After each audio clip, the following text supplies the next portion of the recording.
Welcome to this episode of the Open Concept podcast, where we are breaking down unnecessary walls and barriers that stand in the way of greatness. Today, we have Vanessa Franz here of recently Privy Reviews, which I'm really interested in hearing more and more about. Before we get into the Privy Reviews, this is a space, from what I understand, like this was a new space for you to jump into. This wasn't what you were doing previously, was it? I was always working in the web design kind of space. So I was doing short-term rental management Yeah. for 10 years, I think it was. But in 2020, that came to a full halt. That was a COVID thing. Yeah. So in my 20s, I worked in finance. Did not like it.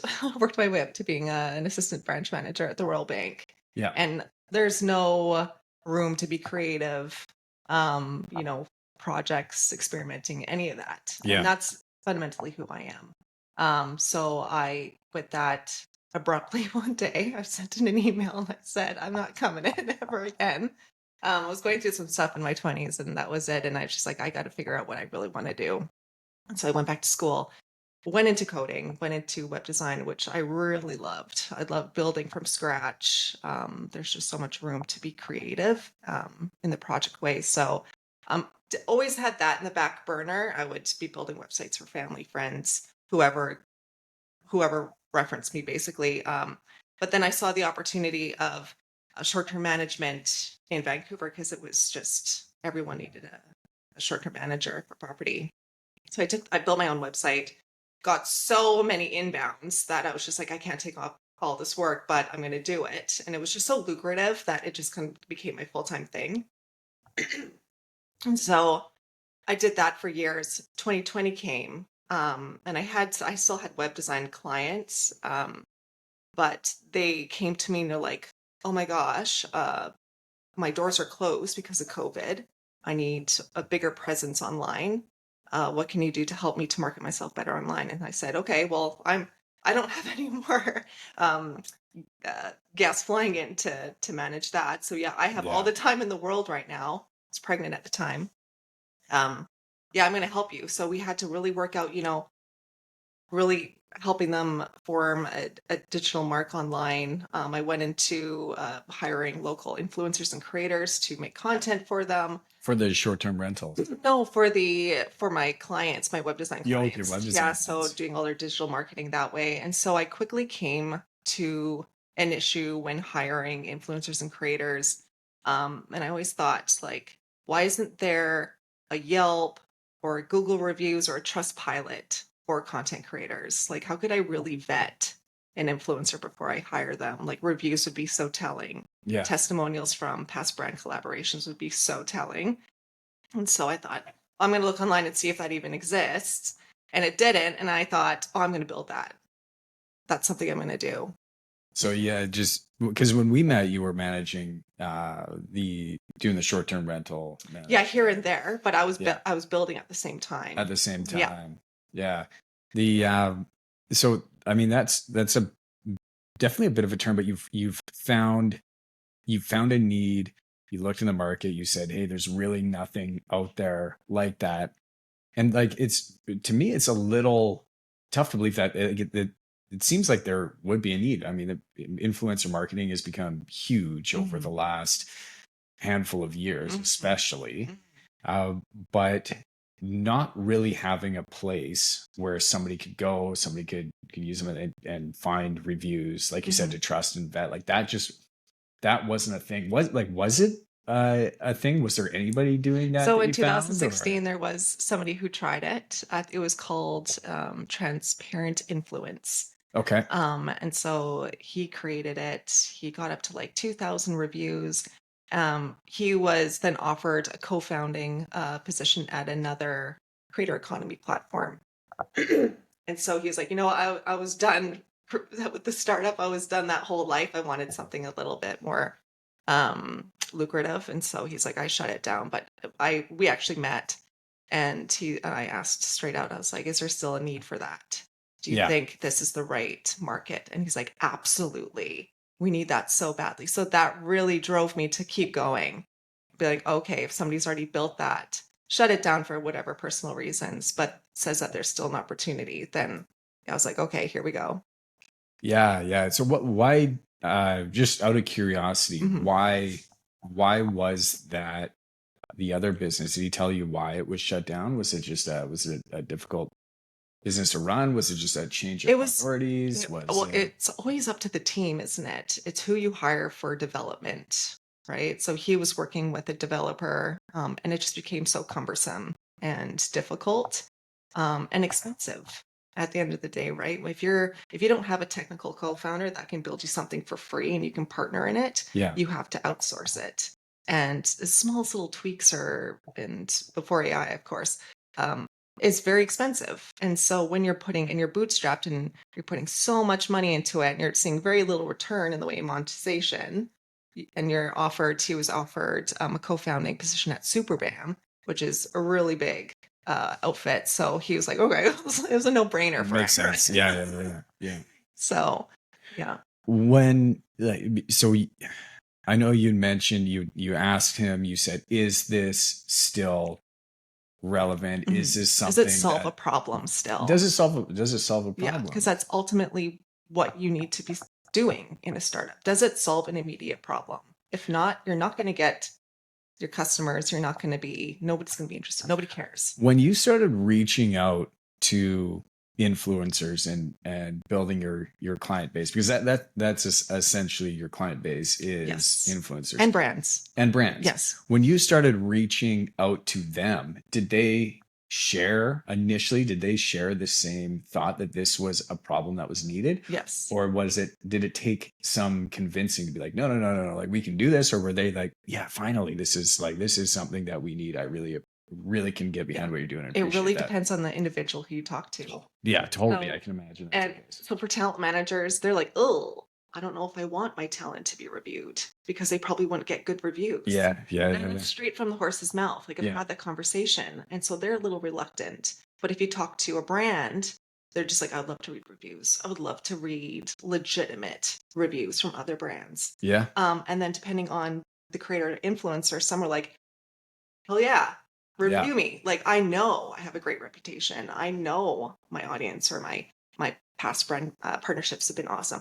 But then there's others that think, well, what if somebody finds my Privy profile and they just start like, dogging me or, doxing me? Yeah. That kind of thing. And it just, I'm like, well, it hasn't happened yet, and there's so many safeguards that we put into Privy that would never happen because I think it's so important. Because it is a new idea and we do have to tiptoe a little bit on this because content is very personal for a lot of people, right? You put a lot like this, you put a lot of effort into it. And if you had someone write you a 1-star review, that would hurt. Yeah, it could, especially if you're an influencer and you're early in your career and you're like, I know I want to do this. Yeah, or you're young. And somebody sees you online Yeah. and just for some reason there was a hater early on in your career, like that can mess with you. I know that's the risk that you take in any business, I think though. I know for us, there's one Google review that was left for somebody that we didn't even do any work for. It was because we had a truck and it was on a ferry going over to the island. And it was a pretty bumpy ride and the truck alarm went off. And that disrupted their day enough that they went on, took a photo of the truck and left us a 1-star review on our Google business page. Okay. And reaching out to Google, that was like, and this was something I like everybody all over it. It was so ridiculous because it brings down that average. And this isn't even something that Google had. There's nobody there. There's nobody there that cares. There's nobody there that can help out at all. Yeah. And I'm hopeful that somebody goes on and they see the 1-star review that was left by nickname Violator 604. Right. That they'll probably realize pretty quickly that it's not representative of the services that we offer. but still, like there is that certainly that risk. And also people, when you're reading about a product or reading the reviews, where do you go first? Do you go to the 1 stars, the 5 stars? You go and you check out The the 1 1 stars. stars and see how that was. Like, why do 100%. these people You want more have what were these context in that issues? way, Yeah. right? Yeah. So that was a legit fear. You said you put in some safeguards Mhm. in place. Mhm. What is safeguards in that space mean? Yeah, for sure. So, if anyone's going to be writing a review, they have to be verified through email and information. So you can't just be, a faceless avatar. So you have to be signing up and giving your IP and all that, especially for brands, right? And then also we have a very large list of blacklisted words that cannot be used in a review. So if you try to even put something in there that's part of that blacklist, then it just won't be posted. Yeah. Okay. And then Words like just like there's vile racial slang, yes, just like whatever, slurs, stuff that anything shouldn't like be. that. Yeah. Okay. Absolutely not. Somebody that probably somebody that was fishing for, Yeah, that really wanted to leave a bad review would go on and do. 100%. They could try, but it wouldn't Yeah. be posted. And then anybody from our community can flag a review. Right. So even if the creator influencer, if they don't see that review, but somebody thinks it's harmful, they can flag it for reasons, and then we would look at it. What would you say? Like you're talking about influencers and brands. If you were a brand and you were hiring an influencer, Mhm. what would you be looking for? Like, what are the brands that are most successful with influencers at this scale that you're working at right now? Like I saw on Super Bowl, there was a commercial that went out for the Wrexham football team, Wrexham soccer team that Ryan Reynolds owns. And it was with Channing Tatum, and he was dancing and riling up the team. And I was just like, I can go on, but how brilliant I think that was. But that was essentially what we're talking about. I thought that was such a brilliant commercial for so many reasons. And I think Ryan Reynolds is a genius with what he's done with that team. What are brands looking for? How can they be super successful? And if you're an influencer, how can you make sure that what you have is representative of what the brand is looking for? Yeah, so every brand's looking for something different. There's a really big push towards brands really liking nano and micro influencers right now, so that 1,000 followers to 10,000 followers, um, because they have very engaged communities, right? They hold a lot of trust with their community because they're responding to every comment. Yeah. They're very niche, so brands, I'd say there's riches in the niches, right? So Yeah. brands would be looking for certain creators that are experts in their field, or looking for a certain niche. Um, Also, with large creators, obviously, if they have millions of followers, they're very expensive, and so you're getting one video where you could be getting maybe 100 videos with nano.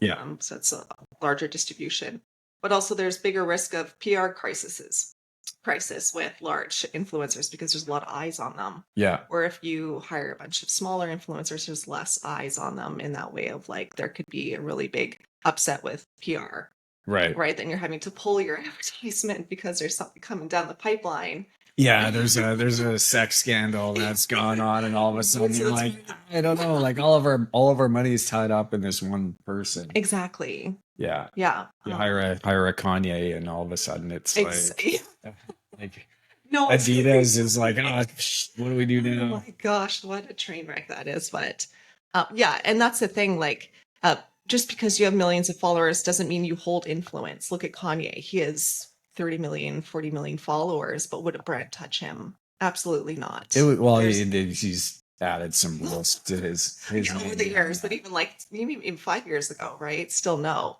untouchable. So it's really just about finding creators that align with your brand, that hold trust, and then have a demographic of audience that brand can sell to, right? So, influencers that have, a high female following, they're more lucrative. They're more they're more able to monetize because women make most of the purchasing for the family, right? So it's really just like brands have to get really granular with the audience that they're trying to target, and then what influencers and creators hold that target audience. So that would be because there's, I mean, so many different companies out there that could use these services, and they would go on. They would first of all, you would tell them to find out your ideal client profile, and then you would go through the database of influencers and essentially be able to search through. Yeah, so there's different 100 influencer marketing platforms where they basically scrape every single social media account, Yeah. and aggregate it into a software where you can put in, the amount of followers, engagement rate, audience demographics, location, and then it'll spit you out a list of those influencers, and then they would outbound to email those influencers on that.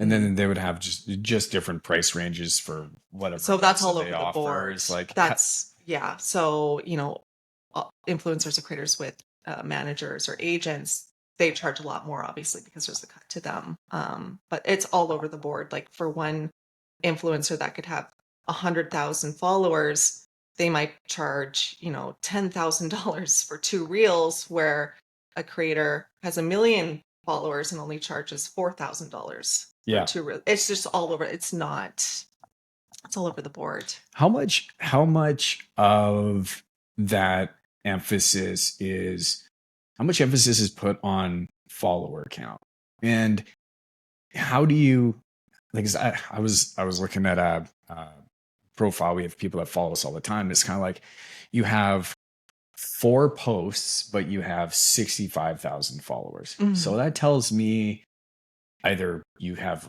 4 extremely great posts that went absolutely viral, or you have just a bot farm that's you're buying followers to pump that up, which is crazy. Like, is that so? A follower count, how important is that when it comes to, like, how do you cut through that? Yeah, there's so much software out there that, I mean, the Creator Score, what I'm building right now, will be able to identify through AI what is a fake following versus a real following.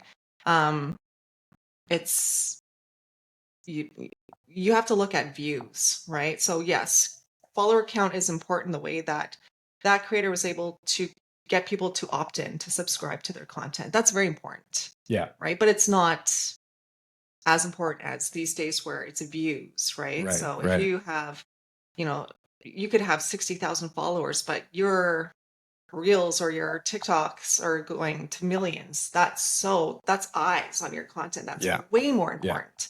And then engagement, how many people are liking, opting, sharing, saving your content is important as well. Is more important, I would argue.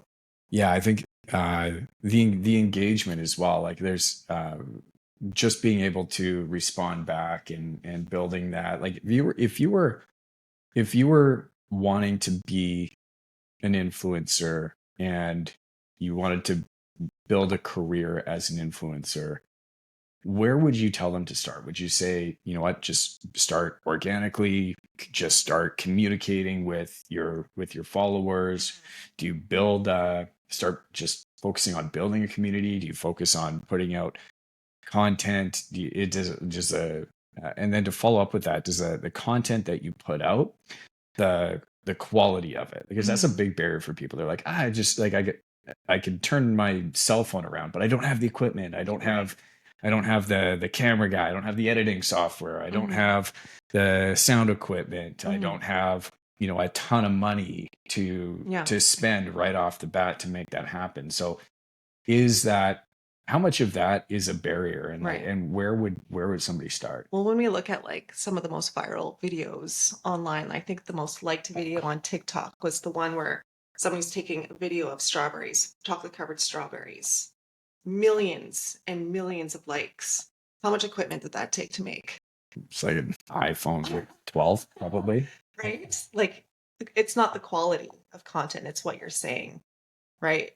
I would really when I talk to influencers, I'm like, start with like, do you have a passion?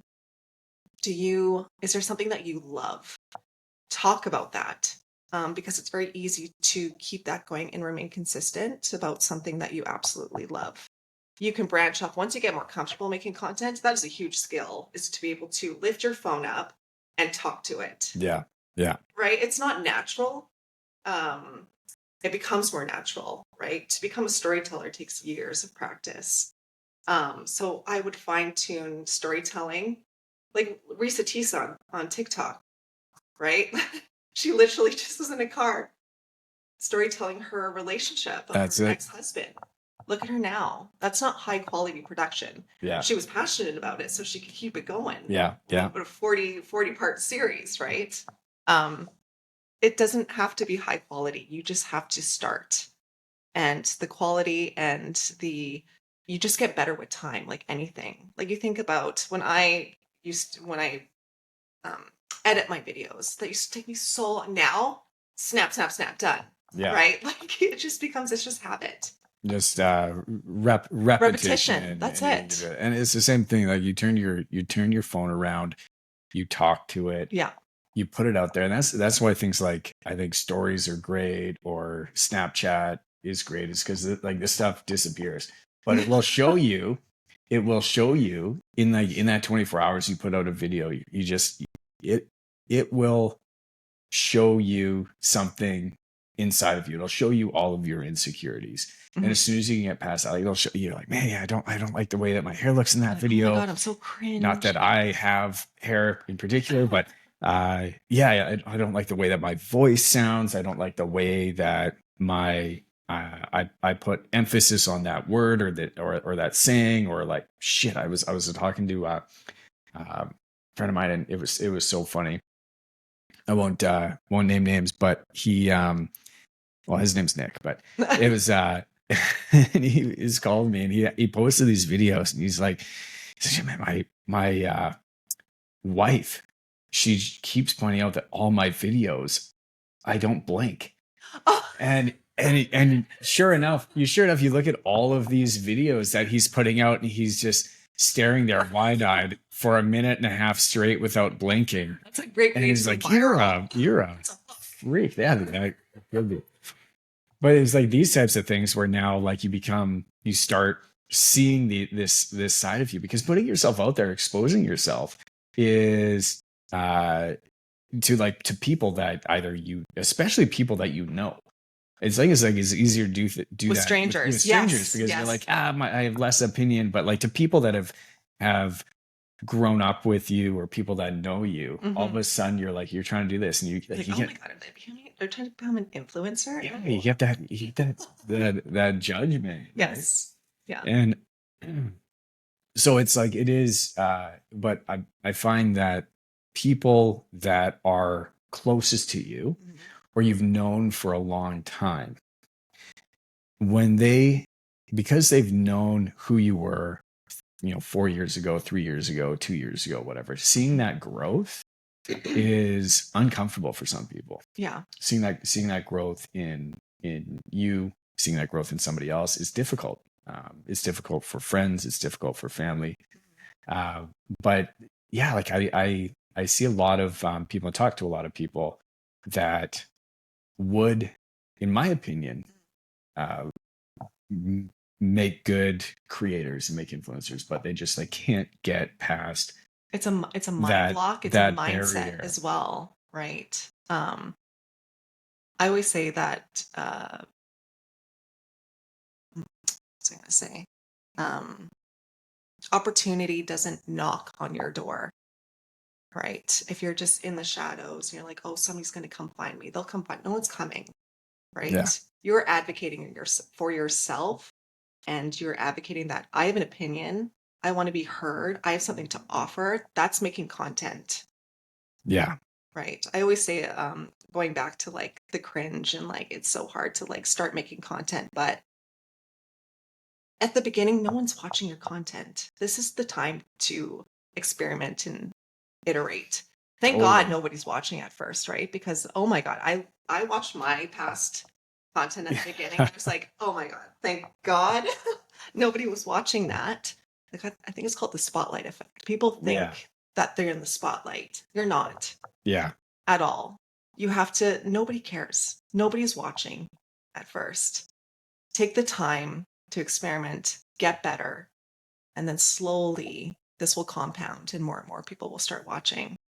Yeah. It was funny. One of the early episodes of this podcast I put out, I was talking and I wanted to do, I was telling a story and I was like 10 minutes in, I got lost in my own thought and I had to stop. I stopped. There was like a 15-second dead pause, dead air as I was trying to think about where I was going with that. Cause I went on this tangent. I was in the zone and then all of a sudden, I don't know what happened. Somebody walked past the window or something. I got lost in my thought. I was like, what the heck was I talking about?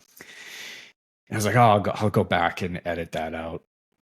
But I left that pause in there and I released that episode because I want to be able to, on our 100th episode or 110th, whenever it makes sense, be able to go to say to people, go back and listen to some of the early stuff. Look at how rough that was. Look at how like unedited it was. Look how bad it sounded.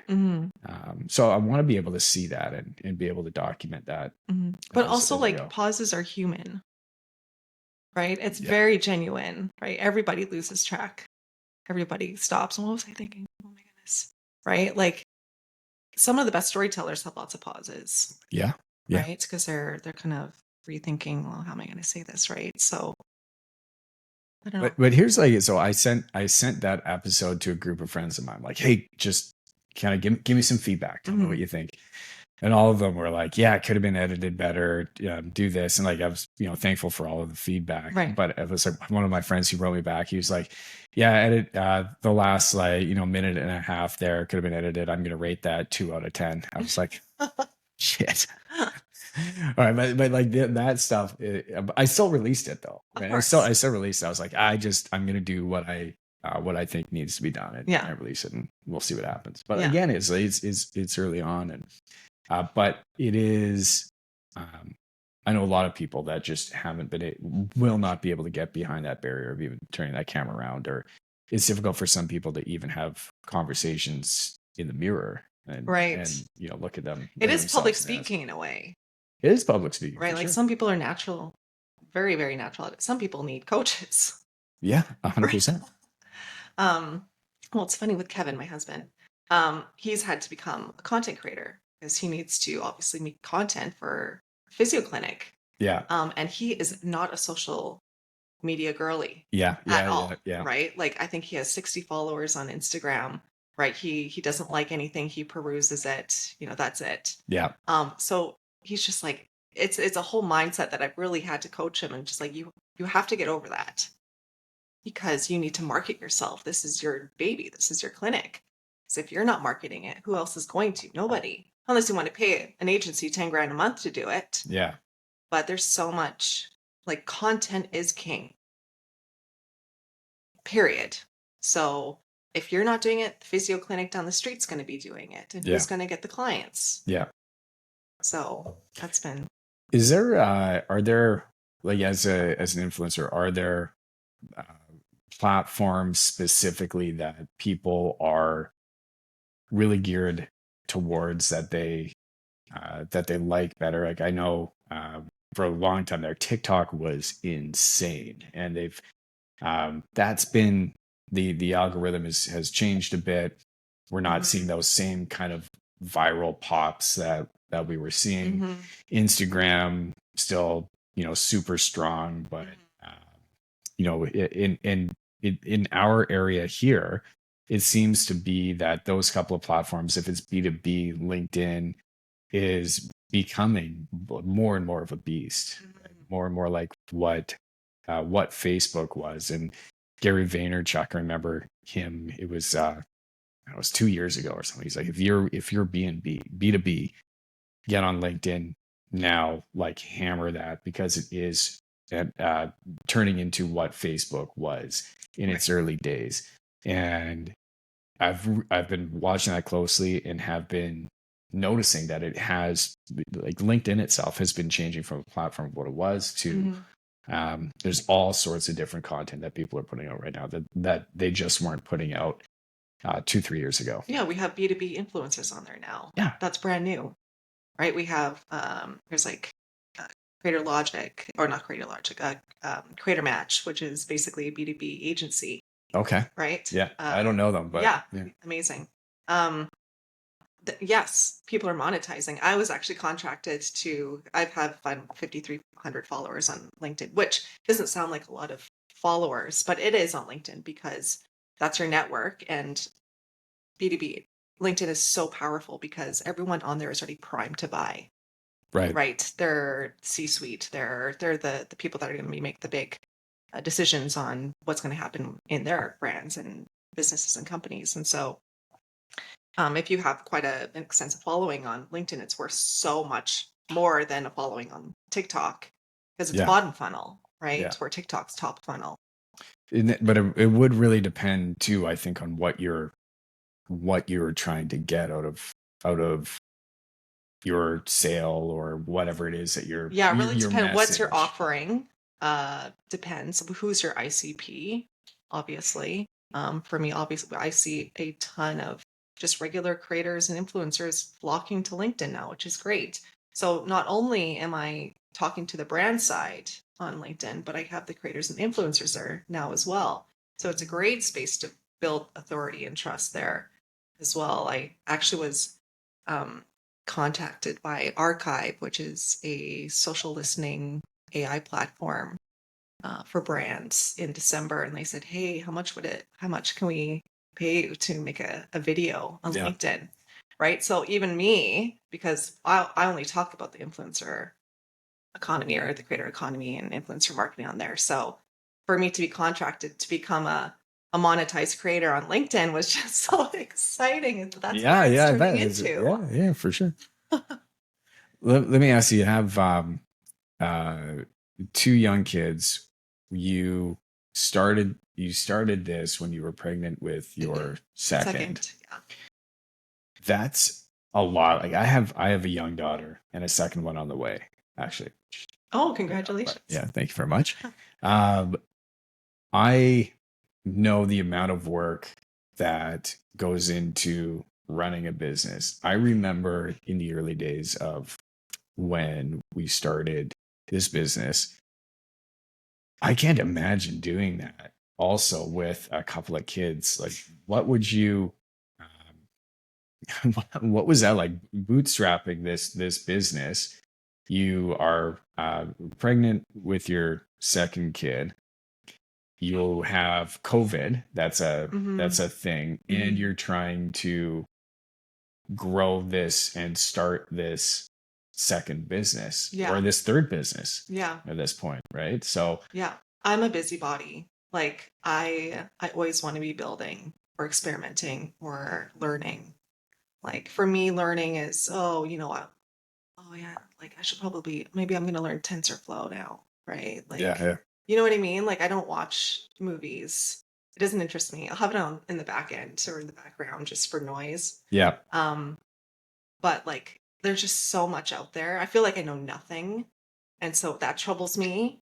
And I just want to keep learning, especially with AI coming out. That really interests me so much. And so I don't know, I've just always been a busy brain.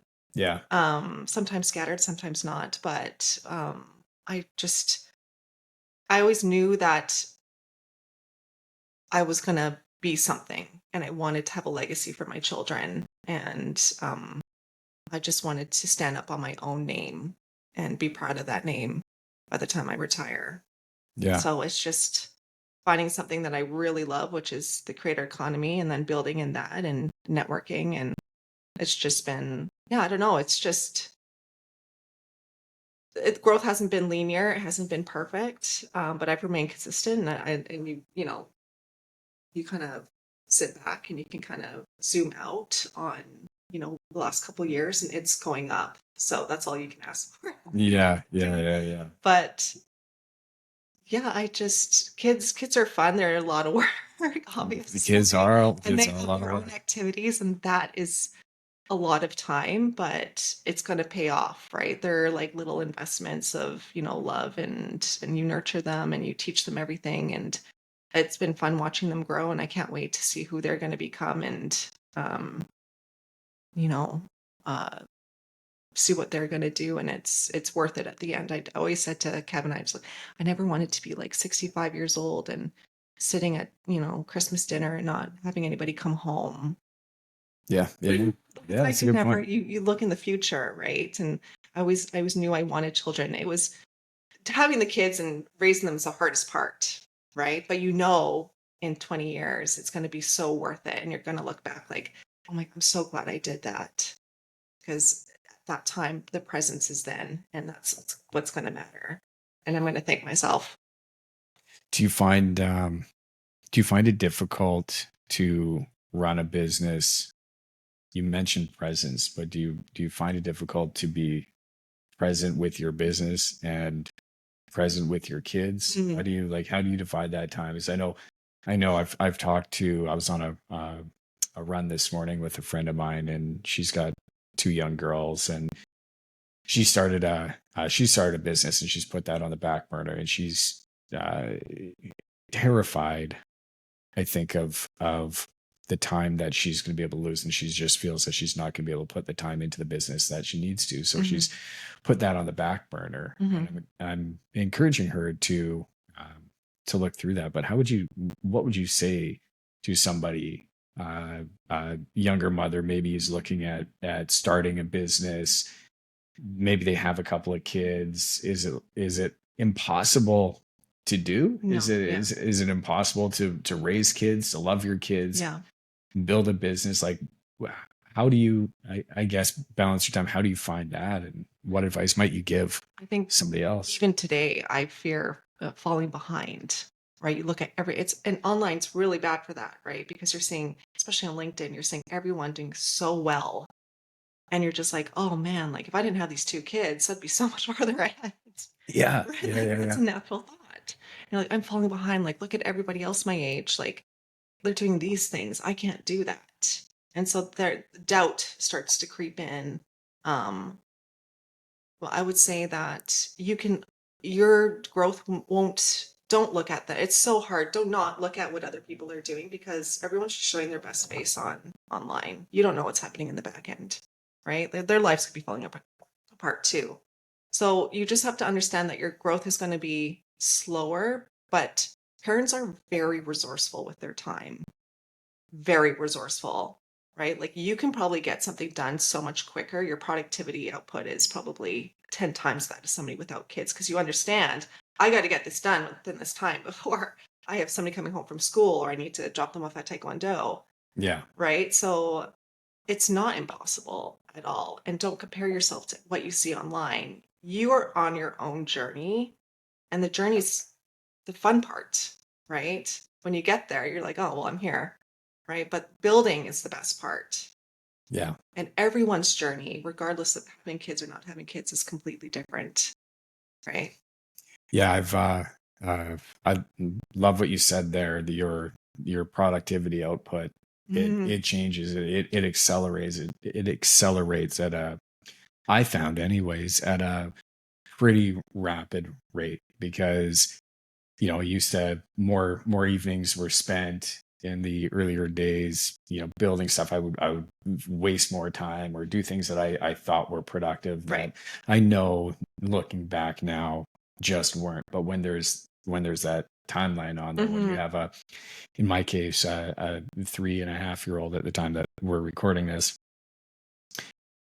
I read her stories every night before Hmm. bed. If I'm Hmm. not if I'm not home, then I know that if I'm out at a networking event, or I'm out of town, then I know that whatever I'm doing, I'm sacrificing, giving up that Right. time to read her that story, and I know that She's asking. she's asking for it. Yeah. She wants to be there. So I know, and I have to be very thoughtful with the activities that I take on, and what I what I say yes to and what I say no to. Yeah. And also, kids are a great excuse to get out of those things that you don't want to do. You're like, oh, sorry. Yeah, that's a great thing to do. Like, we got early bedtime tonight. We gotta. I gotta go. Yeah, time sticking. It's so funny. I go to bed these days at like 8:30. But I'm also up early because exercise is a huge part of my life, Mhm. right? So I exercise every day. It's a huge part of my health, but my mental focus. Your identity. Yeah, identity, but it's just been something but I've had to change even that schedule, Mm. right? So even the workouts, they get more effective, more efficient. That changes. I get up now about 5 after 4 in the morning. I get out, I walk my dog, I get to the gym, I get to the office, I get all my stuff done before anybody else is really awake, or before my daughter's even awake, so I don't disrupt Mhm. her day. So if I want that time for myself to do Mhm. anything, then it's got to be done when it doesn't affect Totally. that It's schedule. self-sacrificing for sure. You have to, it is, a lot of it is like if you want to be a parent, be prepared to sacrifice and to change, right? Like kids didn't ask to be born, right? So if you're going to That's a bring good them point. into, yeah, if you're going to bring them into the world, you better be able to concede and to do what you need to do to raise the best possible. 100%. And as far as my wife, uh, she's not an entrepreneur. She teaches yoga. She's a photographer. I guess she is an entrepreneur in her Yeah. own right.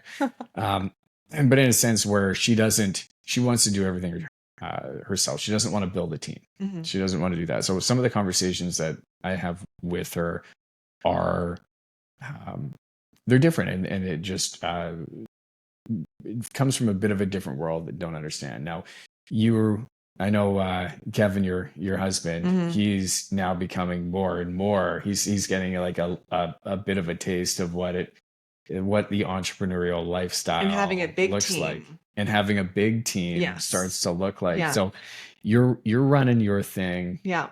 He's running his thing.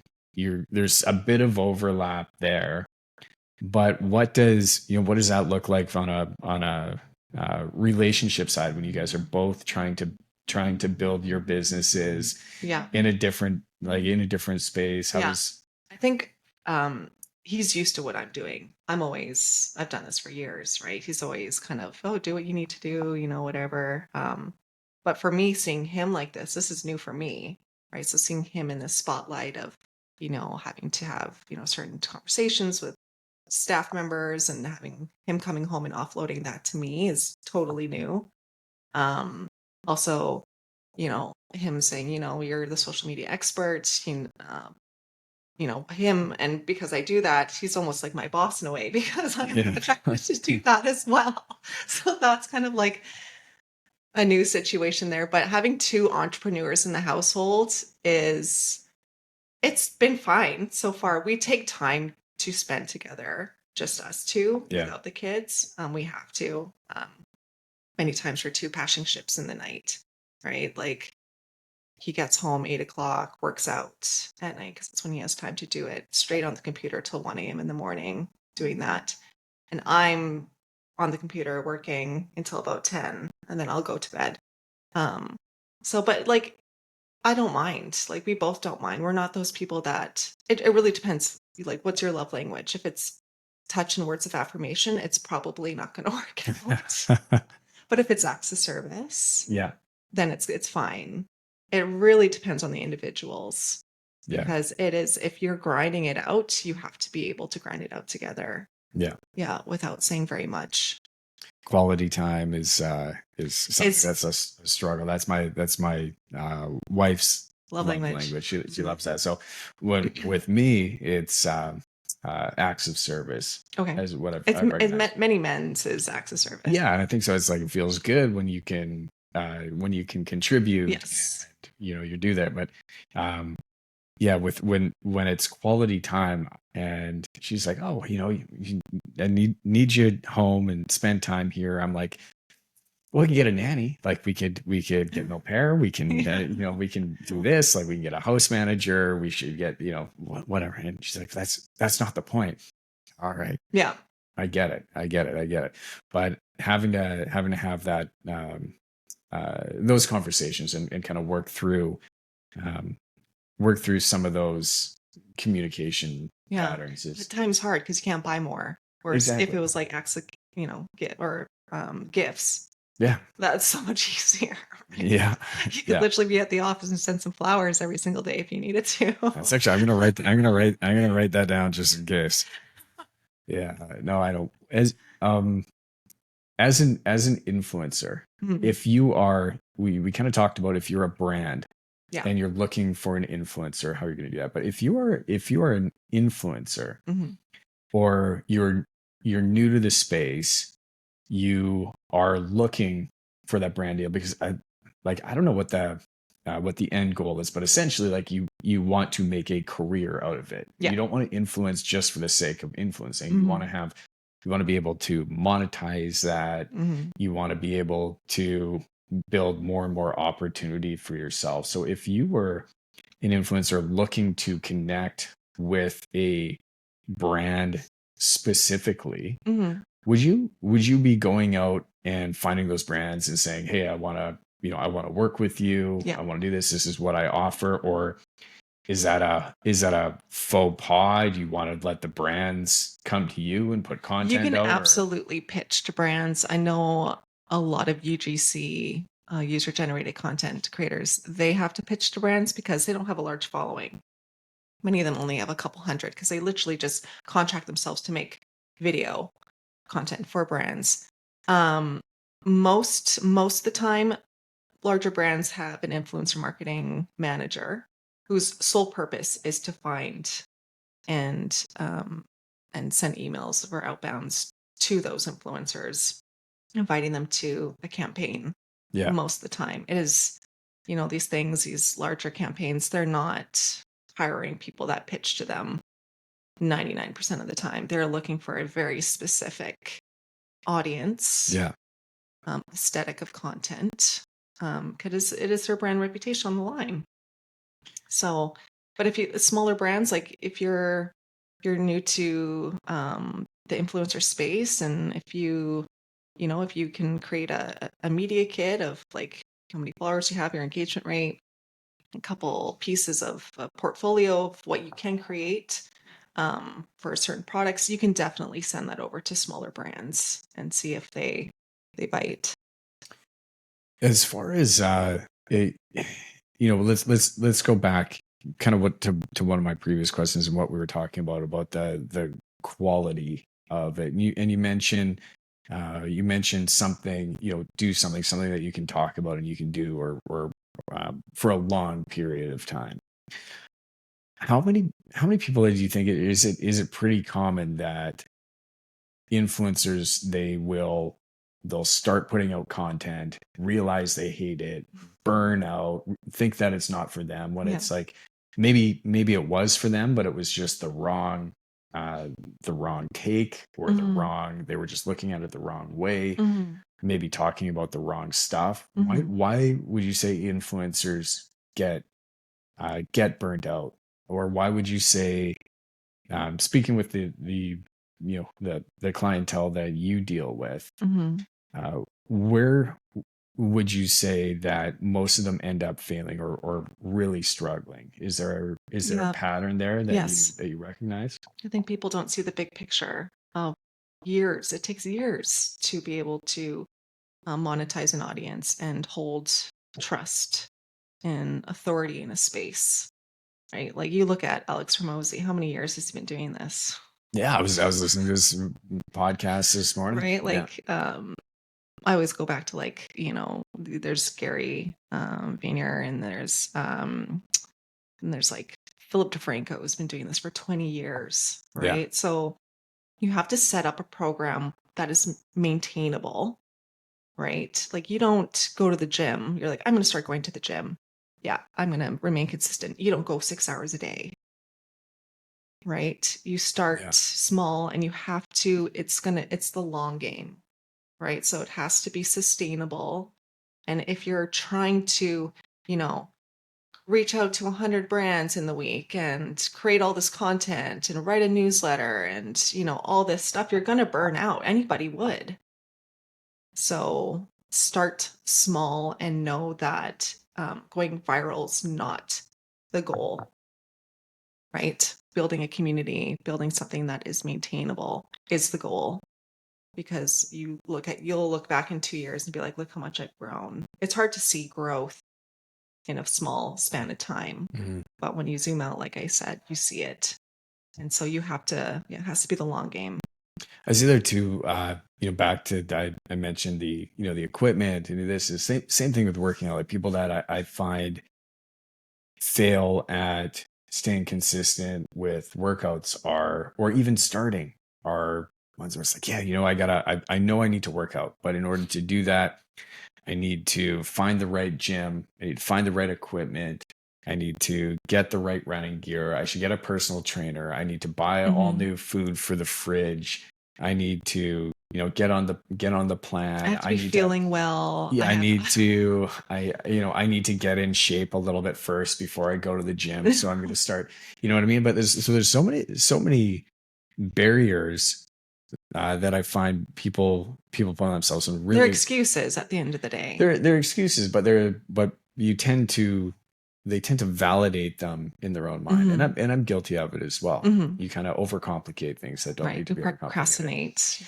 Would you say there's a lot of that goes on as well in your space? I mean, a lot of people are just scared to get started. Really, it's just a mental block. You can always have an excuse, like I don't have a new phone, so I can't. Right. So that's why it's so important when you're starting to work out to take before photos and after photos, or you have like every month you take photos, because then you actually see the change in your body. You have a whole composition change. If you just didn't do that, you'd have no idea, because you're just looking at yourself. You don't have photogenic memory of exactly what you looked like 6 months prior. Yeah. It's the same thing, right? So we can go back in our stats and in our overviews and our social media, and we can look back a year and be like, oh, that's, those are the views I was getting. Then again, you remain consistent. You can see in a year, look how much I've grown. It's the same thing. Have you ever had to kick anybody off of your platform for doing anything ridiculous? Yeah. Yeah. Are you allowed to get into that? There's a very, very large TikTok creator that reviewed themselves. They went on and they reviewed themselves. Yes. I didn't kick them off because of it, but I definitely had a conversation with them and I deleted that review. Really? And I just made a video. It's just like, hey guys, it is against policy to write yourself a review. It was funny. Like I went to leave a review this morning for a realtor that I'd done some work with, and he sent me that, and I tried to leave, and it was trying to leave even a legitimate review, and it filtered in. It was like, your review's been flagged for whatever. Where was this? Was it Google? No, Google was fine. I left a Google Okay. review. It was on the realtor specific platform of some sort, and it was, I don't know, it was a legitimate review, but still I got flagged for that. I wonder why. No idea. Huh. Well, why would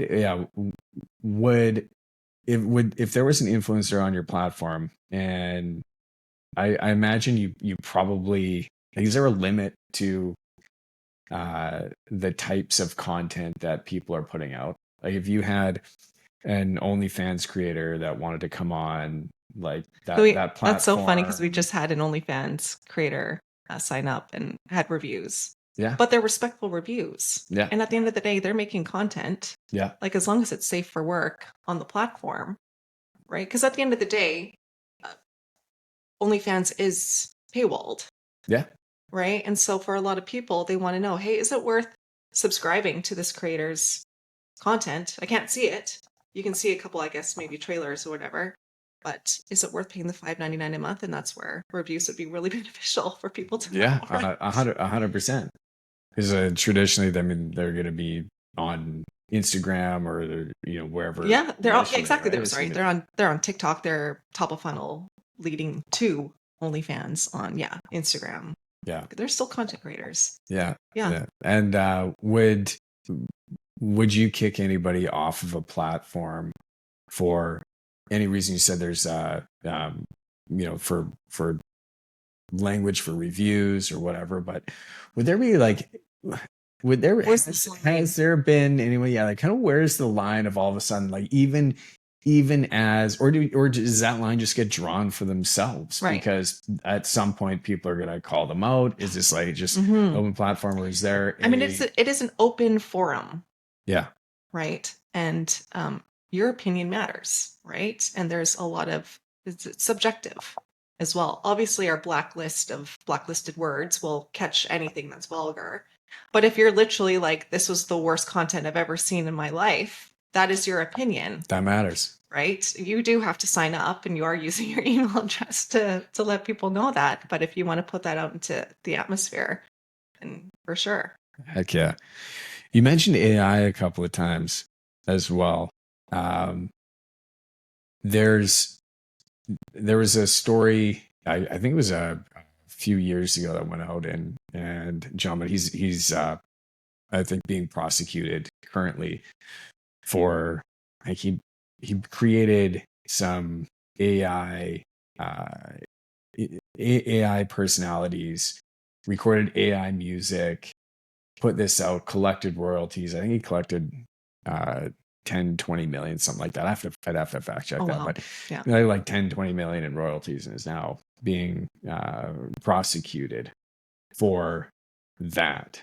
Are you seeing AI avatars? Are they going to become new influencers, or are people going to, what was that movie? She was a singer. She was like this movie star. It turned out at the end that she wasn't even a real person, but she had a big following. She was putting out movies. They've done that. There was that Instagram follower years ago. This is like 2017 or 2016. Yeah, she was completely AI. So it's funny, in my inbox, which is so funny, I get so many inbounds from people trying to sell me things because that's just how it is.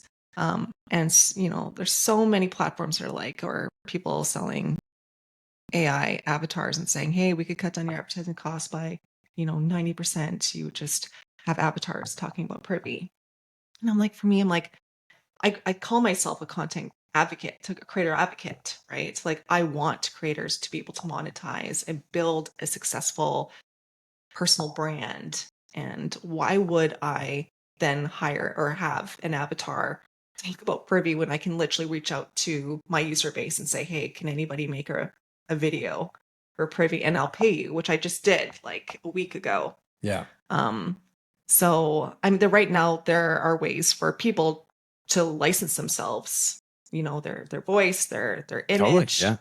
And there is some money in that, but like, I don't think it's worth it. I don't know. I just really, creators are the commodity. Tech is not anymore.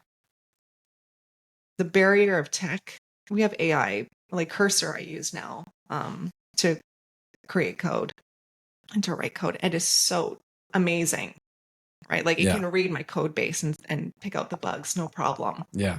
Right? Like, you just need very little coding experience to build a full app now. Yeah. Whereas like creators and content, there's a finite amount of people who are willing to make content. That is the commodity. It'll always be the commodity. So that's where we're going to see the shift.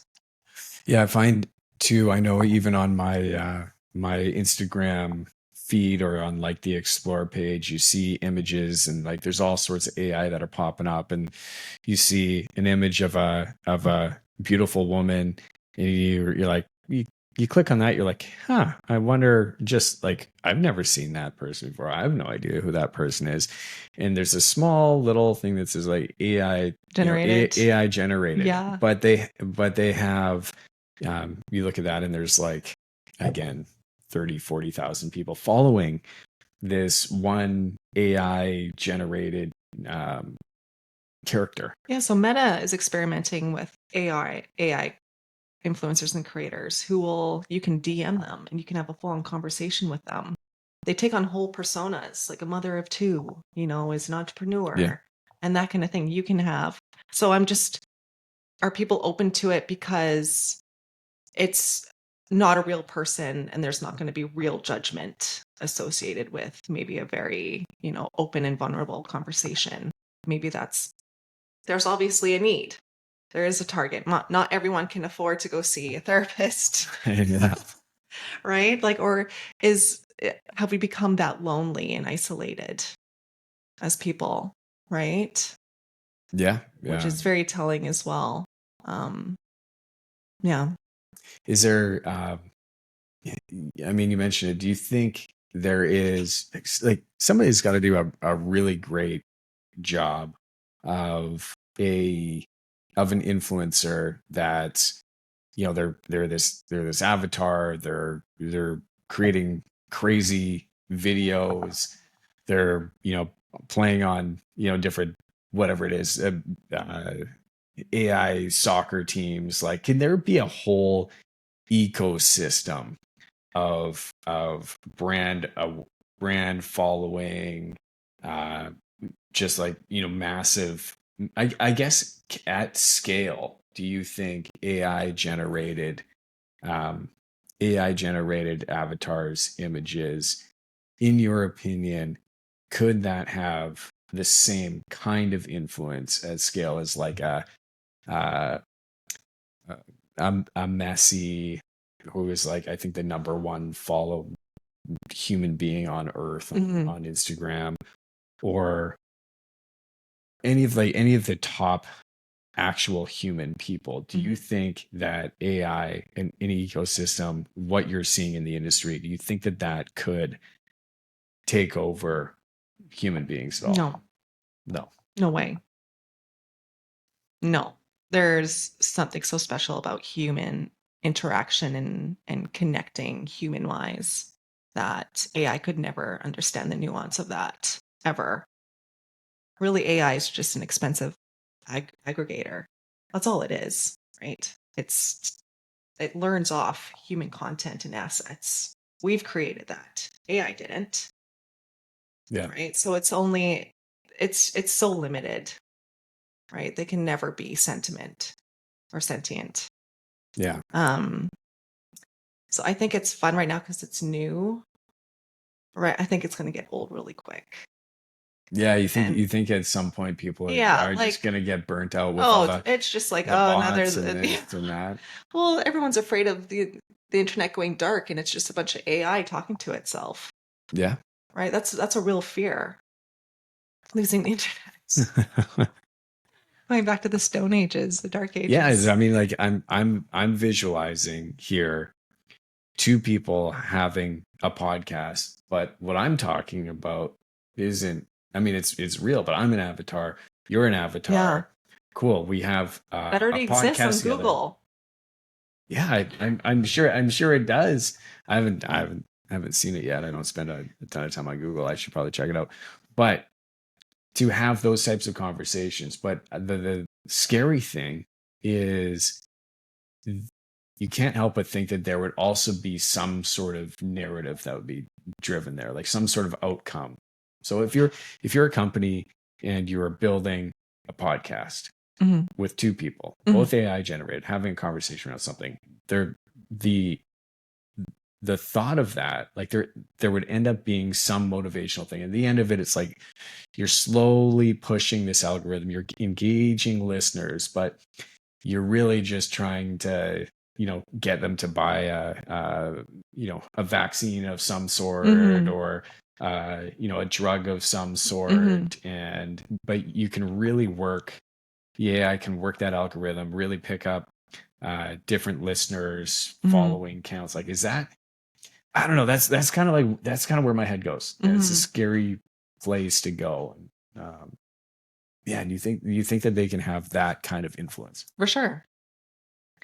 I mean, everything should be labeled AI generated if you're going to be ethical. Everything's not, of course. Like, my parents are really bad at identifying AI generated content. Yeah. Like, I always say, like, I need to build an app where you can install it on your parents' phone and and it'll list it as AI generated, even if it's not labeled Not as even like that. like for children for blocking their phone, but for elderly, our That's a elderly huge parents. demographic. That's a huge market. Yeah, yeah, Everyone always talks. I know everyone talks about like targeting Gen Z, but like our aging population, they have the money.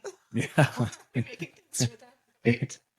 yeah, But I think, yeah, like, I mean, it's so cheap to create AI avatars. And so if brands really, if they're worried about their stakeholders and their shareholders, they would be maybe trying to experiment with avatar podcasts, yeah. hosts, right? And if something goes sideways, legal action can't charge an AI avatar, can they? For No, saying they something didn't. for defamation or whatever else. So maybe on the legal side. Yeah, I don't know. It's kind of crazy to think about, but I hear some really weird stats that 63% of jobs are going to be taken by AI in the next 2 years. Maybe that's real. Maybe it's not. Yeah. Like maybe it's totally inflated. Maybe it's like certain jobs for sure are going to get taken over. Yes. But even like in our space in the construction industry, I mean, we're seeing we're seeing uh, I don't even want to say threats of AI, but we're seeing things move at such a rapid pace Right. that you have to understand AI. Your team needs to be using AI. They need to, like, at a very, very basic level, they need to be using Claude or Chat GPT, because if they're not, then they're being honestly irresponsible with their time, because these tools are so easily and readily available. And like, to your point, if I remember when we were first talking about using AI in our company, I had put together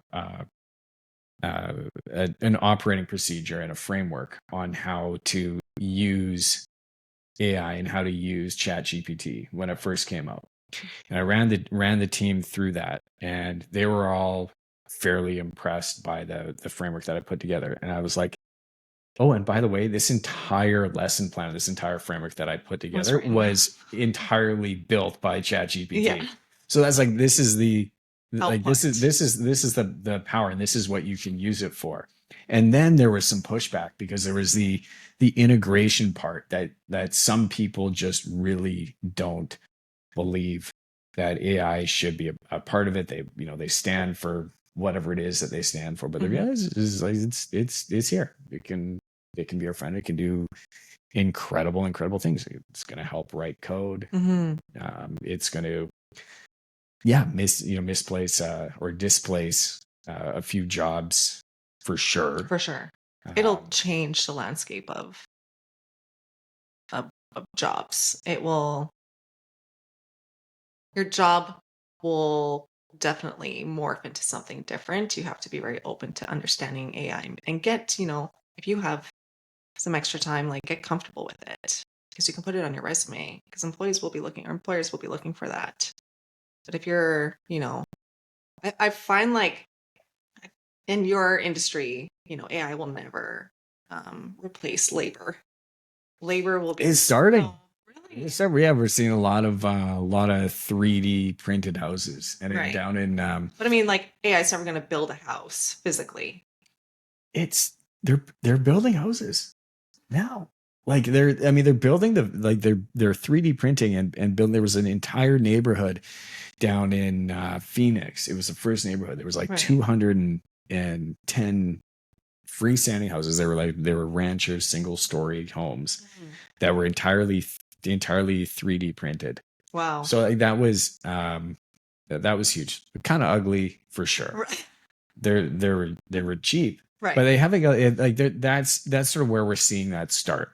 But we're not seeing it, run the wiring and run the plumbing, and coming to the house and doing the repairs on the old homes. Like, we're not seeing that. Yeah. We're still a ways away from that. But we're seeing, especially on the design side, right? If I'm an interior designer, if I'm an architect, I'm a bit worried. Hmm. I'm a bit worried. There's like there are guidelines for sure, and that you have to stamp yourself as a registered architect to get a Okay. permit for um, a commercial project, and so there are guidelines that are there. But for the odd person that's like, yeah, hey, here's a picture of my kitchen or the Mhm. interior of my house. Show me some, what can I do with Renderings. Yeah. this? Yeah, show me Yeah. some mid-century modern uh, options. Mhm. And there's a ton of those programs that are out there right now. So you can take a picture of your room, your kitchen, and just say, what could this be? Show me some options. And you can just click through a ton of stuff. And then you can go now to, your builder and say, hey, build me something like this. So there's a lot of those stages on that design side that I think are developing at a rapid rate. Mhm. And that's where, that's the part of our industry that I think is going to be affected the most, the fastest. Mhm. I mean, yeah, with like architects and engineers, they have to stamp it with their own. So they would just be checking the work. That would be their job. Just like lawyers, ChatGPT can draft a contract, Yeah. but lawyers need to double check it, obviously, in the confinements of the actual law, because Yeah. we all know AI can hallucinate quite a bit. I know Yeah. this with coding with AI. And it's you're just like, where did you get that from? Like, so you're always double checking. You have to, because sometimes it just brings in things. You're just like, where is that coming from? So I think it's going to be just, you give the easy stuff to AI for productivity, but then there's always going to have to be a human double checking everything, because it does hallucinate quite a bit. I think that's up to us as humans to put that type of compliance on it. But as soon as we remove those, any of those barriers, and it's like, oh well, yeah, I know this contract I didn't have a lawyer, but AI wrote it, and Mhm. that's good enough. Like there's nothing really to fall back on at Right. that point, because yeah, I don't know, we're just not quite there yet. No. But it's getting certainly better and better and Mhm. better. Yeah, I think university is going to be changing a lot in the next few years here. It's we're seeing it change. Like I was having this conversation the other night about education with a friend of mine, and even the online space. Mhm. Guys like Jordan Peterson, he's put out the Peterson Academy right now, like world class education without having to go 120,000 or In debt. $80,000 in debt and go and travel and learn. And there's still something to that, but I certainly agree that school is going to be different. Education, where we get our education, where kids are learning from, how they're going to need to start learning Mhm. about AI, and like Mhm. that's back to young kids too. I'm like questioning, like, man, how am I going to explain artificial intelligence to my daughter when she starts asking questions? Mhm. Because she's only getting older, Yeah. and when she starts, questioning these things and how to do it, it's just going to be like the tech is going to be so far, or AI, sorry, is going to be so far down the road, so far advanced by the Mhm. time she's 10, Yeah. that I don't know what that And we have landscape to looks like. monitor our own kids, make sure they're not using it for their assignments. Yeah, where do you think education is going to Well, we're seeing a shift change? that, being a content creator is an actual career, right? So it's being identified as that. So that we're seeing like a ton of um, courses and stuff in influencer marketing and content creation and stuff happening in like presti- prestigious schools, which is really cool to see for me. Um, and obviously, I don't know, like AI. Obviously, the universe is having a really hard time with like identifying AI and Yeah. and all that. There's some sure telling things that will kind of spot AI, but um, I d- with it changing so quickly, I don't. When I see my son going off to university at 18, which is in 10 years from now, like unless you're going to, he always says he wants to be a brain surgeon, and I know AI can't do that Not at the yet. moment, Not not yet. yet. So I'm like, that's great because AI can't take your job and we need you guys. So, but I think there's going to be a lot of careers and a lot of things being, yeah. He could also be a plumber. Well, absolutely, we need plumbers. Absolutely, we need landscapers. We need, yes. We're going to see, yeah, changing of a lot of things in university. I'm just trying to think of what are some, diplomas and stuff that people still get, like like like communications. That's done. Like English lit, no, that's done. Yeah, I still walk upstairs. We have a notary that's up there. I'm like, man, I don't even know what the notary does. Because I have a They stamp form. things. I You don't need need somebody to stamp. literally it was I have a form that I have to fill out, and it's called a stat dec or a statutory declaration. So anytime these are for larger commercial construction projects typically, and with every invoice we have to fill out a stat deck. And so I walk it upstairs and I fill it out in front of him. He stamps it, and Right. we're gone. Okay. And so he used to fill that out for me. And Right. this is like a 1-page form, but he used to fill out this form for me. And now he's printing me off like a bunch of blank copies, and he's like, well, you just fill it out for me and then come Because up you and I'll built stamp it. trust though, and that's that human We connection we now. build trust, but the point is, I asked him, like, okay, well, if I'm filling all this stuff out, are you still going to charge me for it? He's like, you're not paying me to fill out paperwork. You're paying me for my stamp. Yes, Like, exactly. all right, sounds good, Exactly. makes sense. But even that, I don't know. Real estate transactions, like all of this stuff where you have somebody writing for you will be disrupted. Like there'll probably be caveats there that will say, hey, we can't like undergo these, legal consequences, or beware if this is the route that you want to take. But if you don't want to pay a percentage fee to a real estate agent and you want to just transact Yourself, yeah. yeah, I mean, it's going to be a very simple thing to do here, I I know. think, in the future. Realtors, oh, taking that commission.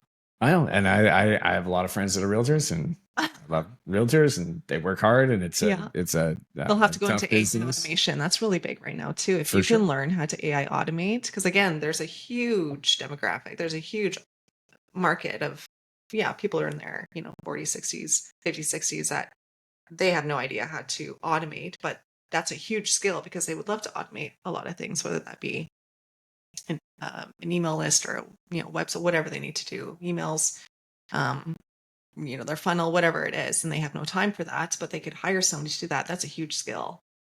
Yeah. Using like make.com or Zapier. And I think for the older generation that wasn't used to even using the internet, they've gotten used to it. But I think there's AI is going to make doing certain tasks so simple for them that they're going to think about it, in a sense like, oh, this is another barrier. I don't want to deal with AI. I don't want to use this. But if they got to understand the power that it has and how easy it is to use certain platforms and systems, I think it's going to be an amazing thing. My grandfather, who's the last remaining grandparent, he's 94 years old.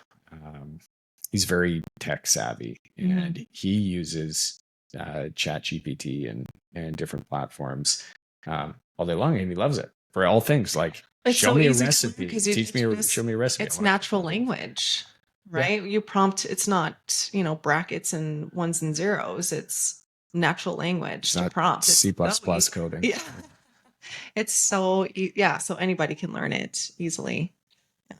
Yeah, no, rock and roll. Hey, where can people find you? Where can they check out Privy? And you mentioned something else you're working on. Yeah, which is the whole AI. Which is a whole AI thing. Do you want to talk about that a little bit, or is it too early? No, I've been building it in stealth a little bit because I think it's just a fantastic idea. So I've listened to the whole market of creator economy and influencer marketing for years now. And there's a lot of AI platforms that we call social listen for brands. So it'll comb the internet looking for anybody posting about a certain product or brand, and that way brands can look at that content and then make decisions based on whatever they need to do. And so I thought, why isn't there social listening for influencers and creators, right? So we have platforms that they take all vanity metrics and kind of aggregate it into software where you can look up a certain influencer, and it has all of their social media accounts, and it has all their followers, engagement, and some very basic information. But I thought, why don't I build a platform that uses AI to analyze things like an influencer's comment section? What is the sentiment there? Is there any PR bugs or PR prevention, right? Or crisis prevention? So, in the way of like, is there something coming down, something happening online that we don't know about yet that could be really bad and we should pull the influencer campaign? Mm, So I call it brand safety. So it's kind of like a walk score. So you're scored 0 out of 100. So yeah. based on how brand safe you are for brands to hire you as somebody who's going to represent their campaign and their brand. And so this is launch time. I know it's a little bit of a tough question. I mean, as far as that, what's kind of your goal to get that platform up? I would say I'm like 70% done right now. So it's something that I work on every single evening. So I'm hoping, I probably not, but I wanted the MVP done before I go to South by Southwest in March, so I can show some VCs and some investors what I have built. But I don't know if that's going to happen. Bugs come up. It's just, I'm trying to integrate with both like Instagram, TikTok, Twitter, and YouTube. So there's so many bugs that come up with that, and trying to build an AI that analyzes every single one of them is actually quite a feat. So that's what I'm building stealthily on the hush hush right now. Heck yeah. Where do you spend most of your time? Where can people connect with you? If people want to contact me, contact you. Yeah. So you can contact me with my email. It's Vanessa@privy.reviews, or LinkedIn's a really good place if you want to connect with me there. Yeah. It's just, I'm just Vanessa Franz there with a star for reviews. And what I'm working on right now is Privy Reviews. So it's just privy.reviews. You can check us out there. You can sign up for free and start collecting testimonials and reviews so that brands can find you. We have brands looking at our platform every single day, looking for top reviewed creators to work with. And if you're a brand, you can search our database for free and look for top reviewed influencers to work with. Amazing. Heck yeah. Vanessa, it's been awesome having you. I am not nearly as terrified of AI as I was at one point. Yeah.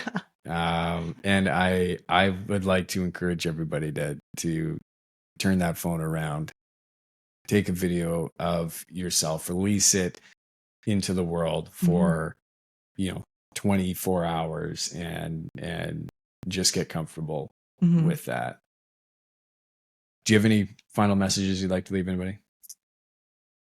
Yeah, just to kind of iterate what you said is I promise, I know it's cringe valley, it's you start at the bottom of cringe mountain, or they call it, and doing it every single day, you're only going to get over that mount, and you're going to come out the other side of a more a stronger person and confident person in the way of content. And so the only time is to start is absolutely right now, as soon as possible, and make it small, make it 30 seconds, the videos, and do it every second day, and do it on a topic that you absolutely love and that you can remain consistent with. Heck yeah. Awesome. Thanks so much for joining us today. Of course. Thanks for having me. Awesome. You bet.